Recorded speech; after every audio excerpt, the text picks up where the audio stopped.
1954 সালে পূর্ব পাকিস্তান প্রাদেশিক পরিষদ নির্বাচনে যুক্তফ্রন্টের প্রতীক কী ছিল? উত্তর নৌকা। ঐতিহাসিক 21 দফা দাবির প্রথম দাবিটি কী ছিল? উত্তর বাংলাকে অন্যতম রাষ্ট্রভাষা করা। 1954 সালের সাধারণ নির্বাচনে যুক্তফ্রন্টের নির্বাচনী ইশতেহারে কী ছিল 21 দফা? তৎকালীন পাকিস্তানের শিক্ষা আন্দোলন হয় কত সালে? উত্তর 1962 সালে। 1954 সালে যুক্তফ্রন্ট সরকারের মুখ্যমন্ত্রী হন কে? উত্তর A.K. ফজলুল হক। গণতন্ত্রের মানসপুত্র বলে পরিচিত কে? হোসেন শহীদ সোহরাওয়ার্দী। যুক্তফ্রন্টের নির্বাচন অনুষ্ঠিত হয় কত সালে? উত্তর 1954 সালে।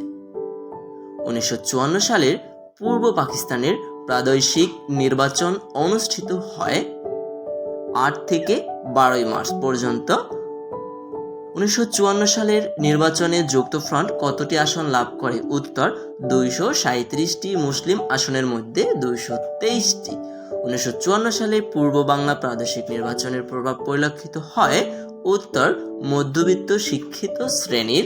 1954 সালের প্রাদেশিক পরিষদ নির্বাচনের ফলাফল: যুক্তফ্রন্ট 236টি, মুসলিম লীগ 9টি, খেলাফত রব্বানী 1টি, স্বতন্ত্র